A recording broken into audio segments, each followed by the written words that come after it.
Good morning, everyone. Welcome to Coffee Talk. Today is Thursday, May 14th, and we have with us this morning Scott Gray, Chairman of the Jefferson County Board of Legislators and a member of the North Country Control Room, and Stephen Jennings, our Public Health Planner for Jefferson County Public Health. And as everyone is aware, yesterday the North Country region met the 7 metrics needed to begin phase 1 of the state's regional reopening. So I thought it would be a great opportunity to hear from Scott and Steve on what we can do as we move into phase 1, and then what the steps look like moving into phases 2, 3, and 4, and what we need to do moving forward to stay on track and make sure we are heading in the right direction to clear those hurdles to move into our reopening. So without further ado, I would ask Mr. Scott Gray to begin his update.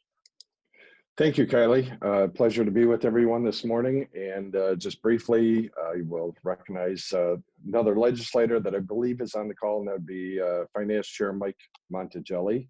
So if Mike, if you're on the call, welcome. So yeah, we're open. Phase 1, we made it. So it was an intense week. I think Steve would agree with that. You know, he's the sidekick in public health. So I've been leaning on them all week that we track our testing. Diagnostic testing was our last hurdle to make. And we were concerned that we were doing a number of testing, but they may not be recorded in a timely fashion. So we started to ramp up some efforts to look at what specimens were leaving our county for labs. And if we needed to, we're appealing to the state. But we made it. They have been doing a great amount of testing across the region. We've ramped that up, and we're open. We have all green lights. So that's the good news of the day. It is phase 1. So open comes with a caution because we have phases 2, 3, 4 to go through. And so what I would say, it comes with a caution. It comes with a responsibility to those businesses that are going to open in phase 1. And it comes with respect for those businesses that are waiting to open in 2, 3, and 4. Because if we don't get phase 1 correct, at some point this week, and probably expected probably tomorrow, maybe today, the governor will reissue an executive order or issue an executive order that will redefine New York on pause. And it'll take the regions that are coming off pause, and it'll redefine our role. Somewhere in that language will probably delineate some of the control, and that's where the control room will pick up, and we'll have to monitor the metrics that Steve, I'm sure, will talk about a little bit more. And then we'll have our hands on the control valves as you hear the governor talk. And if the metrics come out of place, then we're going to have to pause. So that's the respect that I ask, that all businesses do what's required and do what's being asked of you. So businesses behind you in phases 2, 3, and 4 can open on a timely fashion. That is number 1. Number 2 is, and again, Steve will back me up on this one. You want to do what's required just out of the right thing to do. It is the corporate culture right thing to do. You want to make sure that your businesses are prepared, that you're following the measures that I'm going to go over here in a little bit. And you want to make sure that you have a responsibility to your customers. So it has confidence in people that are doing business with you, that are going to be coming in and out of your locations. And more importantly, probably, is your workforce that you're going to want. You have a responsibility to them. If you have an infection that is a positive case that comes out of your workplace, again, I'll refer to Steve to go in more detail about this, but we go into what we call as a contact tracing. And that is a 14-day history of anybody that has come in contact with a person that is a positive. So if you have somebody in your workforce that's positive, and you're going to essentially go into their coworkers that they've had contact with and that they've been working with for 14 days and going to quarantine all of them. So that is essentially going to remove your workforce right from your place, and potentially it's going to risk your continuing operations. So with that said, that's the sum of having a responsibility for your customers and or the public, for your workforce, and respect for businesses that are coming forward. So the other thing I will direct you to is forward.ny.gov. And I'll repeat that because that is an extremely important website. I can't stress it enough. That is going to be our guide going forward, and it's going to be your guide going forward. So it's one more time, it's forward.ny.gov. Okay, so you want to be monitoring that website, and it is updated fairly regularly. It went through a major update last night. So on that, it has several tabs. The metrics for reopening are on that. And it goes through and it explains all the metrics that it tells you about the control room, and it tells you about all the monitoring of the new infections. So the healthcare capacity, diagnostic testing, and contact tracing. And so it goes through everything that we're going to be watching in these 14-day intervals between openings. That allows us to keep moving forward. The next most important piece is the business resource tab. And you can also, if you're able to get on at any point, if you scroll down to the bottom of the main page, there's either tabs at the top, or you can scroll down the page and it has the regional dashboard that you can follow. That is those 7 healthcare metrics that we're monitoring through these periods. And then it has industries reopening by phase. And then it'll go through all of that. But more importantly, there is detail to all of the categories of businesses scheduled in phase 1. Phase 2, phase 3, phase 4 are still being built out. So we haven't gotten to those yet. We're really focused right now on phase 1. And this is, like I said, work in progress. There was a major update last night. The control rooms are talking to the state, and then they go through these major updates. So phase 1, we have construction, agriculture, forestry, fishing, and hunting, retail, limited to curbside. Here is new. Everybody heard it was just curbside before. It is now in-store pickup or drop-off. Okay, which I don't know how we're delineating that, but I would assume that there's no transactions in the store. It has to be pre-ordered, prepaid, whatever, and then you come in and pick it up in the retail store. And then there's manufacturing and wholesale trade. And then if you go into each one, phase 1, the construction guidelines, there's more detail on all the construction guidelines. Equipment contractors, finishing contractors, foundation, structure, building, exterior contractors, highway, street, bridge construction, land subdivision. So it details each one of the major categories. It divides it down. But more importantly, there are the guidelines. This is the update, the major update that went in there. There are the guidelines that are required, and it's in a PDF form for you to build your plan around. It'll tell you what's mandatory, and it'll tell you what's best practices. And then there is, and you have to do this. There's a read and affirm. So you have to go in there. You have to read the document, the guideline document, and then you have to affirm that you have read those. You will have to, like in a PDF,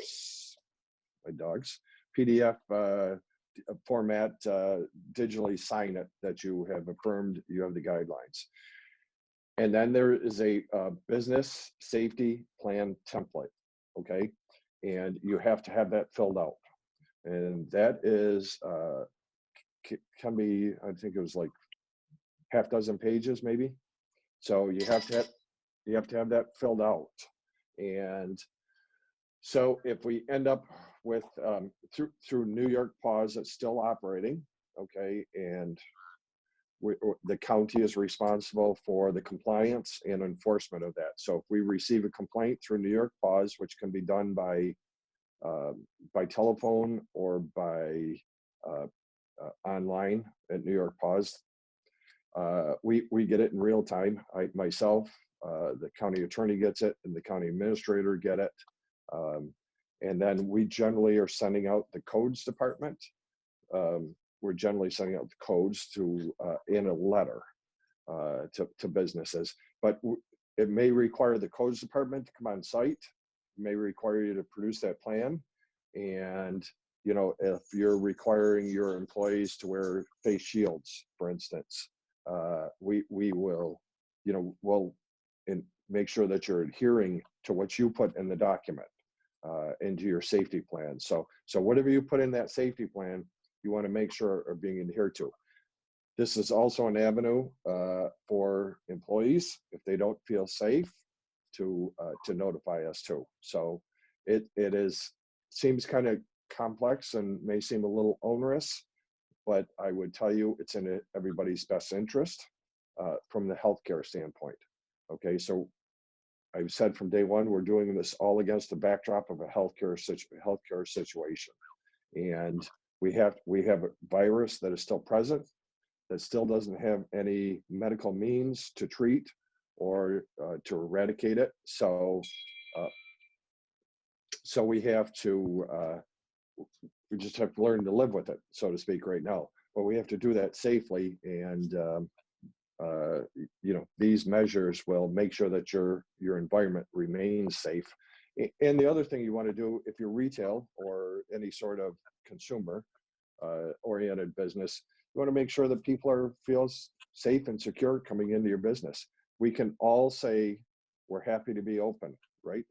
And so we go from idling cost, we go to full operation cost. Presumably, you know, Friday, Saturday, Monday, the date is still, we have to wait for the executive order, but you're going to go to full operation costs.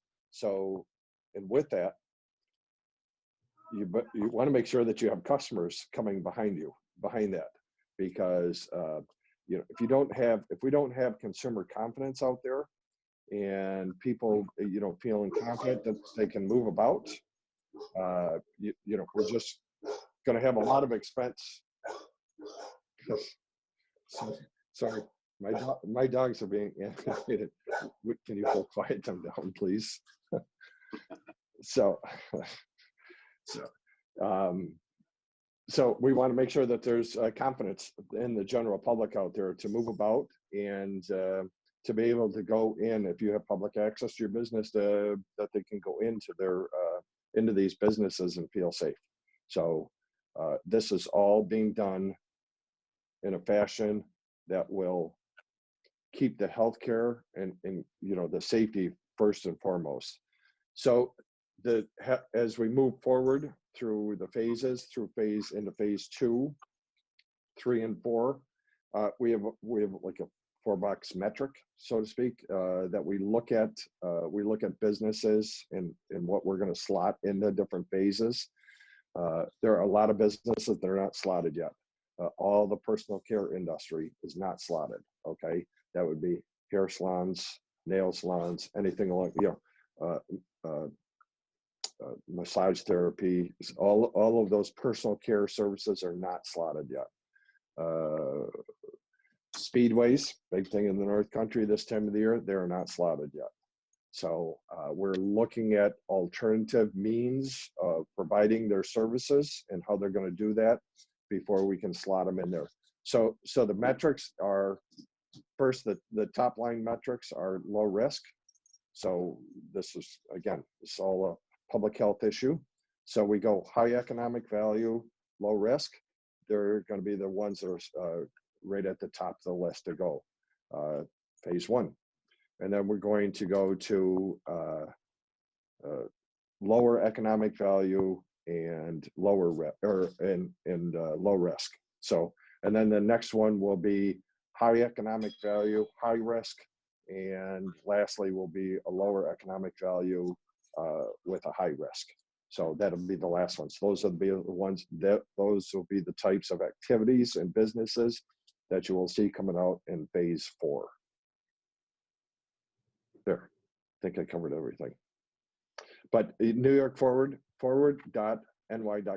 It is the Bible, so to speak, right now. So. All right, thanks, Scott. And I provided links to forward.ny.gov. I put a link in for the industry reopening phases. Again, check out that guidance. It's really helpful. The safety plan template that's included on that it's a step-by-step what you need to provide. And I have a question for you, Scott. With that plan, sure. We have heard that we'll have to submit the plans to someone, whether it be the control room or on a regional basis, but on the top of that safety plan template, it does say that it does not need to be submitted. Can you talk about what the businesses are required to do with that plan? Right. So, two things. Let me back up. Two things. I'll answer your question. Phil Reed's on. My apologies. Our General Services Chair. So, thanks, Phil. Hi, Phil. Nice seeing you, one way or the other. And he's another legislator that I've worked with since the day I've come on the board. So, Phil and I are good friends. He's a good man. So you don't have to. Hold on. And the other thing that reminds me, I got to go at 10 o'clock. I apologize. I have a control room meeting that came up overnight. So, you don't have to submit the plans to anyone. And I know a lot of businesses have very detailed plans. I've seen some of them. I'll use an example. One of our great corporate citizens in the North Country is Car Freshener. And we've been working closely with them. They've got a great set of plans ready to go. They're ready to call back some of their employees. They just have to remain on your premises. They don't have to be filed with anybody. We're not going to sit there and go through page by page of your plan. You really have to fill out the template that's on here. That is going to be a mandatory exercise. You have to fill out that template on forward. So you can have plans separate from that, but that is required. So if we walk, we are not going to walk in there. Codes walks in there. They're going to ask for that template that you have downloaded, printed out, and filled out. And we're going to look at that. We may require you to send it to us ahead of time if we get a complaint so we can review it. But so there's no submission of a plan, no. Okay, great. So, and I know you have to jump, but I would like to get to at least a couple questions. And just so everyone is aware that's on here, any question that doesn't get answered, I will work with Scott to make sure we can get answers to you and get the information out to everybody. You can also reference the frequently asked questions section through ESD. I provided the link in the chat for that as well, and that does address a number of questions that people might have. But can you? That's another good resource. Let me just interrupt. Steve Hunt with ESD is, I don't want to inundate Steve. He's busy, but I work closely with Steve Hunt at ESD. He's been tremendous. In terms of the business community. He's very sensitive to the business community, and he's very fair. But if you have any questions, he's another resource. So, yep, go ahead. So between, all of our connections, we can certainly get answers from people. But can you give an update on the status of crossings at the TI Bridge? And has there been any more conversation about what that's going to look like? No, there hasn't been any more. That's more of a federal issue, and we are working with the Congresswoman very closely on that. If there's any, of course, we have a relationship with TI Bridge Authority as well, so they will update us as soon as possible. But that's going to be a binational, agreement, between with Canada and the United States. So. Right now, the majority of the traffic is the truck traffic and the business traffic. That is not halted, but, I assume, my assumption is that we really have to get through phase 1 and on to phase 2. And this next 14 days are going to be very important to make sure that we can maintain our metrics. And then we're going to start seeing a little bit of latitude, my guess. So. Okay, great. And I think we've got time for one or two more questions specific to Sure. Scott. And don't forget that we do have Steve Jennings on, who will give a public health update, and he can answer a number of questions that are coming in as well. Um, there is a question specific to lodging, and they have been deemed essential all along and will continue to be open. I know there was some confusion with it not opening until phase 3, but lodging has, it's essential and it will remain open. But there is a Right. question specific to indoor and outdoor pools. With pools that are full of virus-killing chemicals, No, it couldn't be safer. Can they reopen their pools? no, no. So you're right. They were slotted in a later phase. And we brought that to attention when they brought that out. And we were thinking at that point they were open because really the movement of the healthcare people. And so they really were there for essential workforce. And we thought maybe a later phase was public opening, but they've since removed it because lodging is really, so we've had a lot of questions on campgrounds and stuff. So here's anything is open in terms of camping that does not require central facilities, general public use facilities. So RVs, if you have a self-contained RV, you can pull into a campground, things like that. You cannot go, so they can't open central bathrooms. They can't open, sorry, they can't open central bathrooms. They can't open central play areas. They can't open pools or anything along that line. That is no go. That'll be probably phase 4. Okay. And there have been a handful of questions regarding essential businesses that are already open. And Good question. Yep. frequently asked questions in the ESD document 4, 5, and 6 Yep. do address the essential business and the need for them to still fill out that safety plan. But could you speak a little bit about that? Yes, that is correct. That's an excellent question because you still have to go in and you still have to update your environment to meet the guidelines that you fall under. If you're an essential business and you fall under phase 1 or even phase 2, you have to go in and meet the guidelines that are specific. And there's guidelines specific to like the fishing. I just read the commercial fishing one and sent that on. But there's specific guidelines for each of your industries. And so you do have to go in, you have to make sure that you're following the mandatory procedures that are required of you under, whether it's construction or retail or whatever, and you have to fill out that form. Even if you're an essential business and you're currently open, it has to be on file still. You have to bring your business up to compliance. Okay, great. So, Does this affect sole proprietors that don't have a storefront? Do they have to have a plan? What do they have to do? so just an individual, no, it's them Maybe we need themselves. clarification on that, Nana. Yeah, I don't. That would, yeah, I need an example of what they're talking about. I'll get Yep. some feedback on and additional Yep. information on that, and I'll get with you. Sure. So you have to leave in 3 minutes. I don't want to make you late for your control room call. Is there any It's last okay. I'm making on this one, so they'll know I'm working still. before Steve takes over? Anything last minute? No, I just in a segue to Steve. They are the people that are responsible for getting you here. So I was listening. I was listening somewhere. I was reading and listening online this morning, and I heard somebody a live interview, and the person said, I'm not a politician, so I'm going to try to be as truthful as I can with you. And I'm thinking to myself, oh, okay. So I think I've been truthful with you all along. I think I've always been truthful with it, and I always will be. But and the truth of the matter is that the next person that's going to speak, and that's Mr. Jennings, and the department that he works in is essential for getting you so let no one else take credit. Let's give all the credit to them.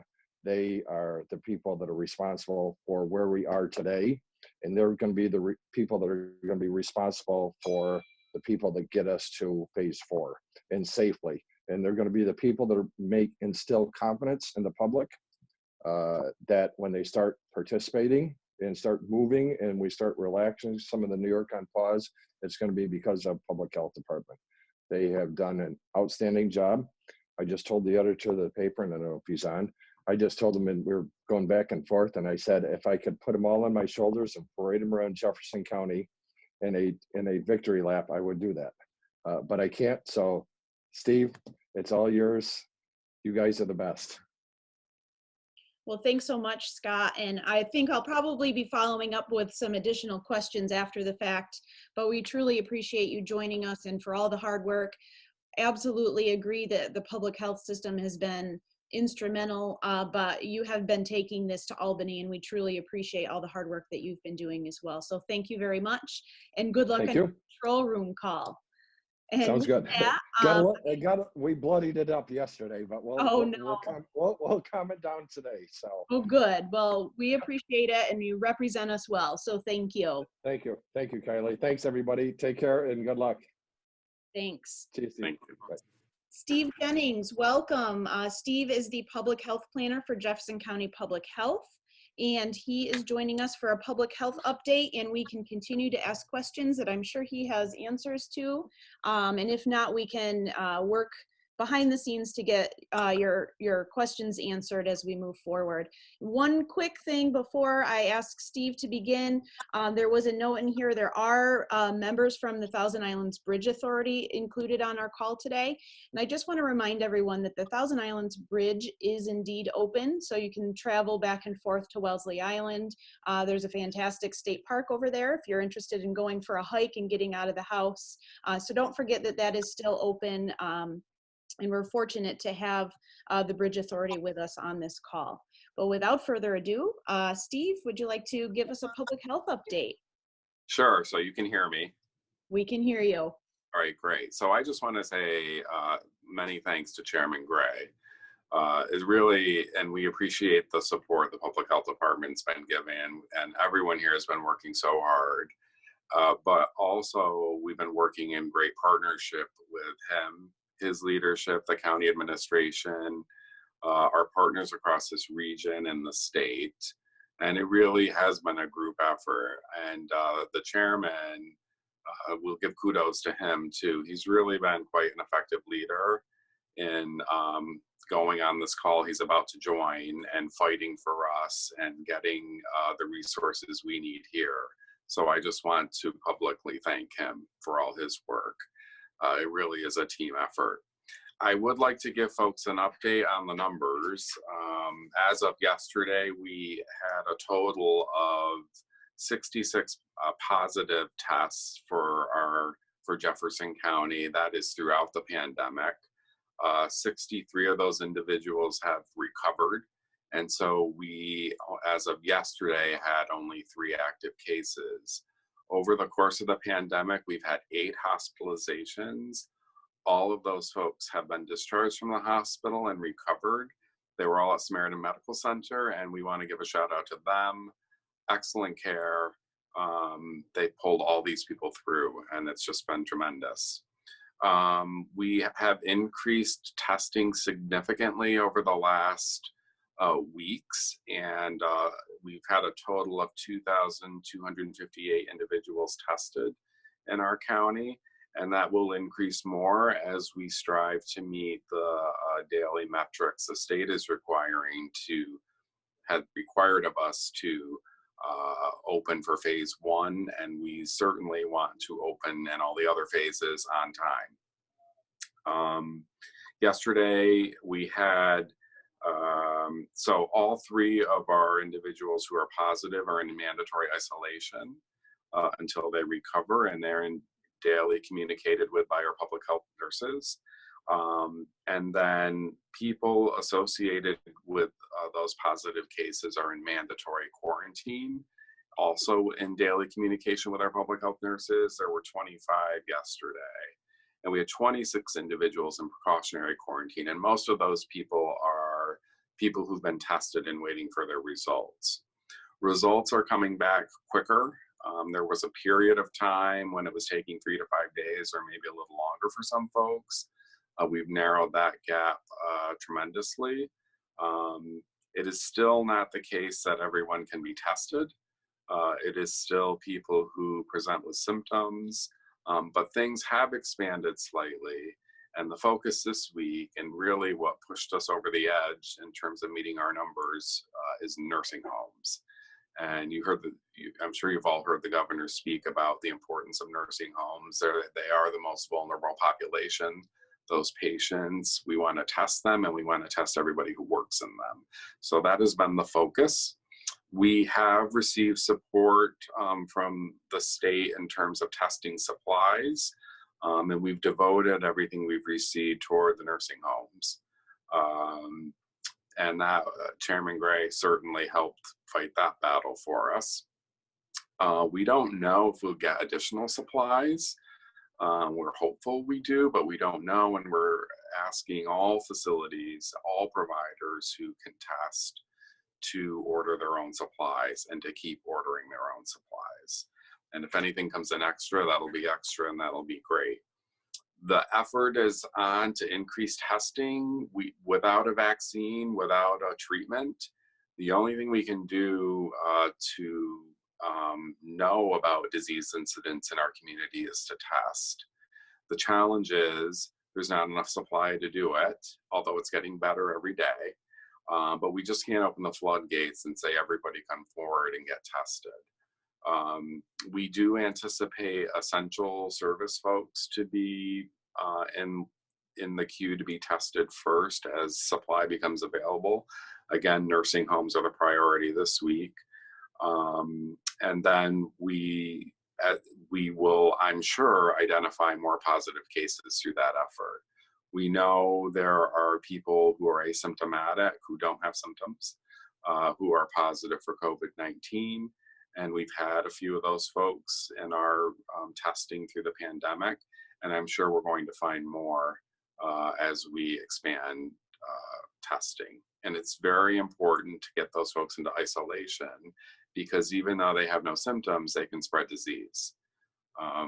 So we're working on that. There's, let me tell you the metrics that the state is making us track in terms of keeping us on track for phases from the public health perspective. We're looking at the total numbers of people tested per day and looking at a 7-day rolling average. So we're monitoring Jefferson County's average, obviously, and then that's fed into the regional average for the other 6 counties. And we've been increasing testing over the last week. We're looking at a 14-day decline in hospitalizations, or under 15 new hospitalizations. Our hospitalizations have been sporadic.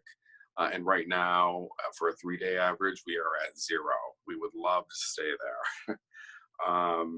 14-day decline in hospital deaths, or fewer than 5 deaths. We've always been at 0. We've had no deaths, so we're very lucky in that regard. And then new hospitalizations. And we haven't had a new hospitalization since we've started tracking this since the 4th of May. We've had none since that date. So we'd like to keep that up too, but we may not be able to. There may be people who will present who are sick. We, in the last positive cases that we've had, have had no association with one another. We're always looking for that. So COVID-19 is here. It's a virus still here and active. And so we need people to do the things that are about being a good citizen. Wear the face covering, wash your hands. If you're a business, and have your employees face cover, make sure there's good cleaning protocols. And I'm sure those are elements that would be outlined in a plan that Chairman Gray was describing in the Forward New York template.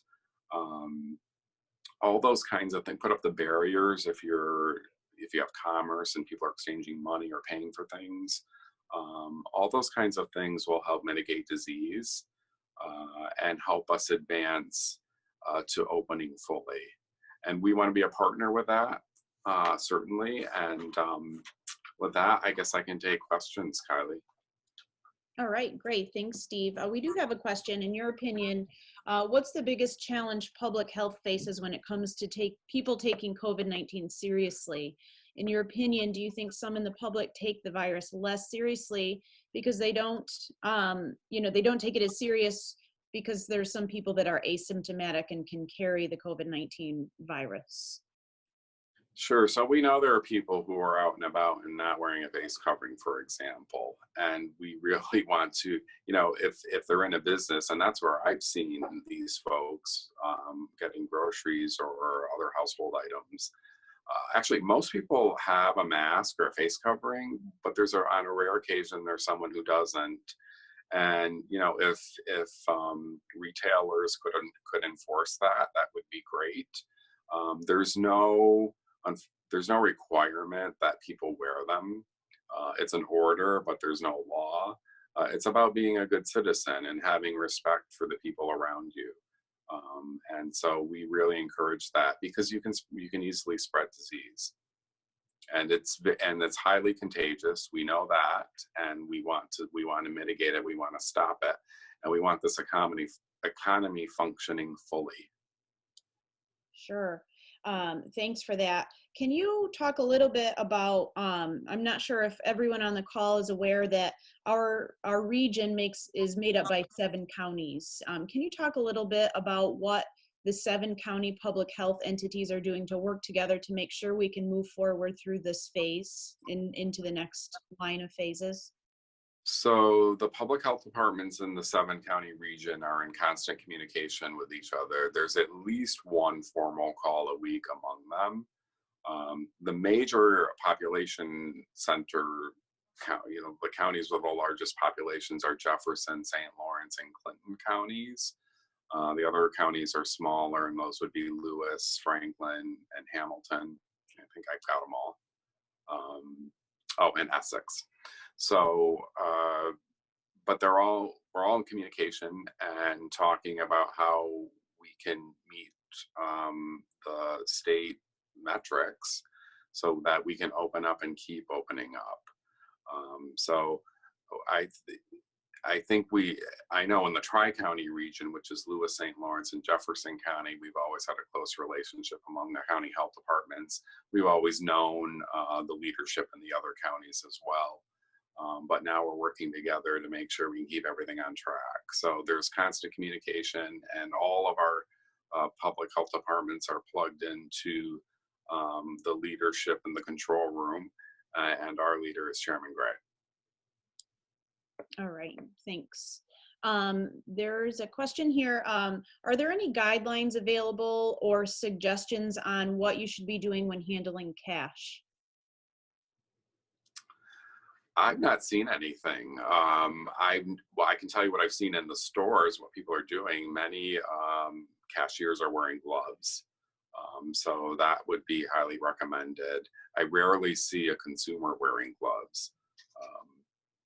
But I think in this case, most important to protect our workers. If you can have them wear gloves, that would be great. I've not seen any specific guidance about that. Okay. The other thing too is people are, some other things I've seen is they are not handing cash back, like hand to hand. They're putting it in like a bucket or a tray or something like that to hand it back. And then most people these days are using some form of a card to pay, probably most frequently. So. Sure. And it's important to remind people not to use the glove to touch money and then touch their face or any of the products or food handling or anything like that. I think that's something that is important all the time, but I think can always be a reminder. If someone does test positive in a place of business, does the entire office have to go into quarantine? What does that look like? So we've had people who've tested positives in particular businesses, and no, not necessarily. We will do an intense investigation of that positive case. So for example, in my office, we have 70 to 80 people here per day, and we've been fully functioning. I'm not say I tested positive, I am not in regular communication with the vast majority of those folks in this building. I have my, my lane of people I work with. But in that investigation and in that time period looked at, they would be asking, our communicable disease nurses would be asking, who did you have contact with? Who were you in close association with within 6 feet? And now, because so many people are face covering and masking, you would be asked about that. If you were in close contact with people, did you have your face covered? Because that would possibly allow for someone who was close to you not to go into mandatory quarantine. And in our office, although I'm not wearing a face covering at the moment, here it is. When I go out that door, it's on, and everybody is wearing them here. So we would encourage that. So it has never been the case where we've had to close down a entire business because of contacts yet. All right. Can child care centers get testing kits? They were never required to close, although the majority did. Now with some reopening under social distance guidelines, can they get kits to test their employees? So the testing is actually done by a provider. They are not on the priority list currently. We are talking here about children in schools and what may be coming in terms of testing. We don't have the answer to that yet. But certainly if a child has symptoms or a worker has symptoms, please come forward and ask your provider to be tested. That's all we can do at this point. Okay. I've been in a food establishment where people making pizza were not wearing a mask. I'm not sure if I want to buy another one from there. If I'm not comfortable, and I'm sure others aren't either, will food establishments be required to have their employees wear masks? So food establishments are regulated by the state health department in our county, and I'm sure they'll be looking at that. I'm not sure what regulation or law dictates in that regard in terms of food establishments, and it would have required a change to sanitary code to require a mask for people doing that. In the meantime, I think if people aren't doing that, I think the market will drive that. I think people will not go there, and that's just a fact. I think most people expect, especially in the food industry, that the people preparing their food are protecting them, shielding themselves from possible disease transmission. So, but I can check with our state colleagues to see if they're monitoring that for sure. I can let you know, Kylie. Yeah, that would be great. Thank you. I didn't hear you mention staying 6 feet apart from others while wearing a mask. Is this part of phase 1 through 4? So it's 6 feet apart. That's the federal recommendation in terms of protection for COVID-19 without a mask. We're still promoting with a mask to stay that distance. And that can be difficult sometimes. Sometimes when I'm walking in the hallway and there's other people coming, because we have a busy office, we are not always 6 feet apart. But everyone has a mask or a face covering on, and that's fine. But when we have meetings here, and we're starting to have face-to-face meetings more and more here, we're doing it in a way that everyone is masked and 6 feet or more apart. So we've divided, we have a full clinical team meeting here, for example, every Wednesday with a packed room. We've divided them all up, and so we can still meet, but they're smaller groups, so we can maintain that 6 feet distance and everyone's masked. Okay, great. Have you seen, or are there current guidelines on private gatherings, such as a birthday party or a shower, for example? And are there any recommendations with enforceable rules on any of those? I don't think that's enforceable. We know that's happening. We've seen parties, all the staff here, and I think you're going to see more with graduation coming. We just ask people to be very careful, and it's not enforceable. But those are gatherings where disease could be transmitted. So if people are going to have those gatherings, please cover the face, and that's all we can ask. And be careful. Sure. So this is a message from the mall, the Salmon Run Mall. Thanks for joining us today and providing your insights. Now that we have gotten to phase 1, do we have any idea for what metrics will be required to achieve phase 2? So everything I just described in terms of the testing, increased numbers of testing, and they want 30 per thousand of our population. For our region, that's 419 tests per day.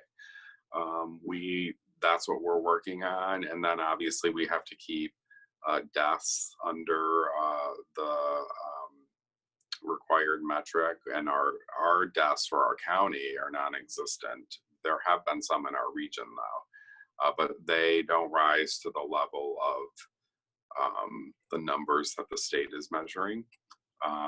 And then new hospitalizations. And our hospitalizations, we've had 8, but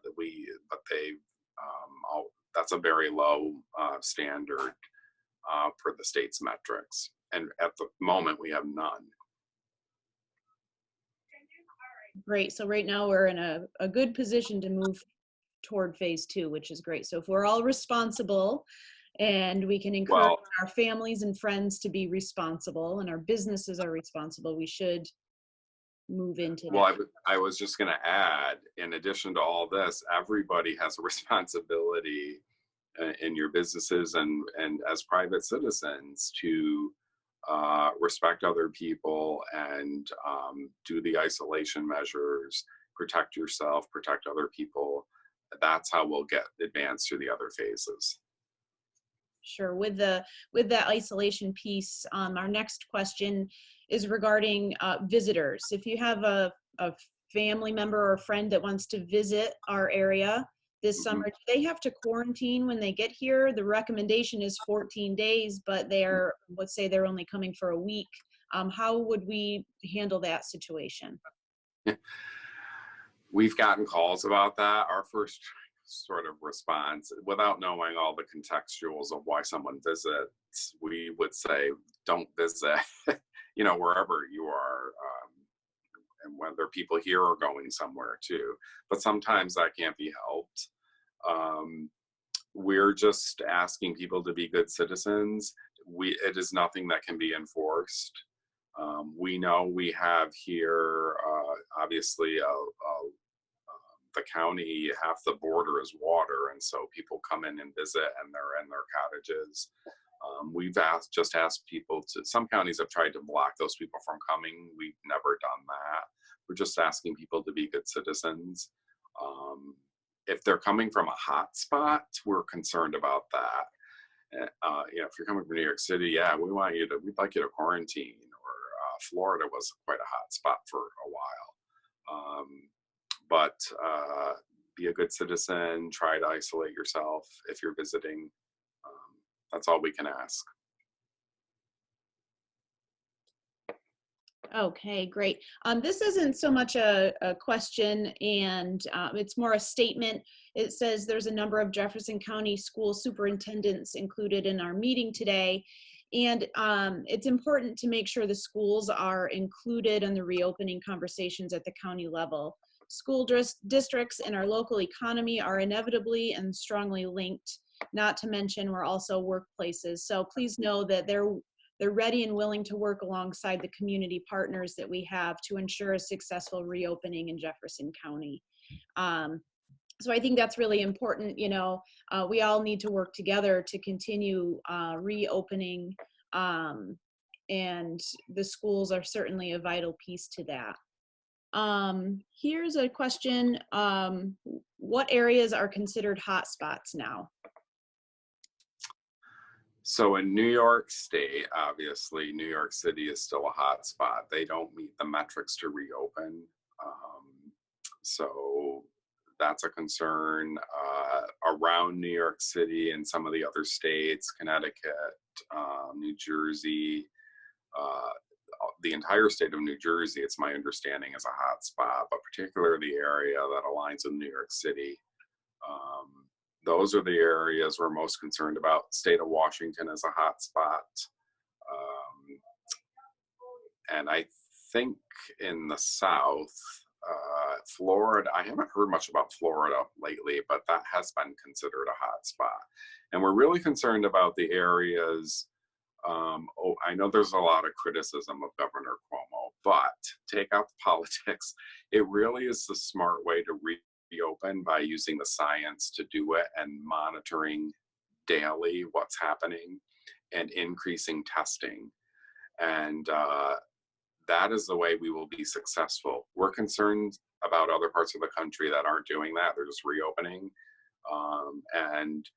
You know, they're seeing more and more cases where New York's cases are going down, even with how bad New York City is. Case numbers, hospitalizations, deaths are going down daily.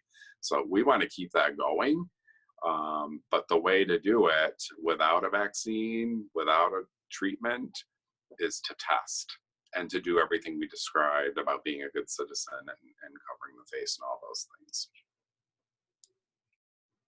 Can you talk a little bit about the plan that's in place for keeping testing numbers up when we don't have enough symptomatic residents or facilities like nursing homes to test? So the issue has been supply. And I think we have enough providers who could do the testing. It's having the supply to do it. And so that's being worked on farther up the chain than us. And we're telling providers, keep ordering. If your orders are denied, if they're backlogged, keep in touch with the vendor, keep right on it. And we're working to try to get state assistance as well to help expand the supply. But that's never guaranteed. And so that's the way we'll do it. All right. If there's no further questions, you know, some people had posed questions I think are specific to Scott and his kind of his position within the control room and business related specifically, and we'll get answers to those questions as best we can, and I'll send that out to those that asked. But Steve, do you have any final thoughts aside from let's be responsible, let's work together, wear face masks, you know, any other message that you think is hugely important to get out to the group? Well, definitely follow the state website, forward.ny.gov, for guidance. You can also access the CDC for guidance, and you can call us. Our number is 315-786-3710, and our website is jcphs.org. We want to be a partner with business, and we want to protect public health. And I think we've demonstrated to people, everybody who's called us, that we definitely want to be a partner with them. So long as public health is protected. And I will follow up on that food prep question to see what the Department of Health is doing from a regulatory perspective when they go in and inspect restaurants. And I'll get that answer you to Kylie, and you can ship that out. Perfect. Yeah, that sounds great. And just to remind everyone, I did include links in the chat to the New York Forward site where they have the guidelines included there for each of the industries as we're moving into phase 1 starting tomorrow with template safety plans. It sounds like it's a lot of work. It's 5 pages long, but if you sit down and really look at it, if you go on the guidance that Steve has provided today and look at other examples, it's something that can easily be filled out and determined on what your plan would be. We have links on our website, watertownny.com, to the various New York State sites, and I have not included the frequently asked questions, but I will do that as soon as this call is done. That's through Empire State Development. And they have addressed a number of the questions that we're asking today, and probably questions that will come up as we move into this. So, with that, I think we'll wrap up. Again, please, let's make sure we're all being responsible. We're, covering our faces when we're out in public and when we're in the offices, when we are required to in our places of work. And I'm confident that if we work together and are responsible and smart about this, we'll be able to reopen into our phases 2, 3, and 4 on schedule. And I look forward to seeing people again in person. Although these have been fantastic, it will certainly be nice to be back in action and seeing people face to face, or at least seeing half of their face. With that, I think we will end this. If you have any other questions, feel free to send them to me. My email address is kpeck@watertownny.com, and I'll do my best to get answers for you. So thanks so much, Steve, for all of your hard work and for joining our call today. I hope you stay healthy and safe. You too. My pleasure. Thanks, everybody. Thank you.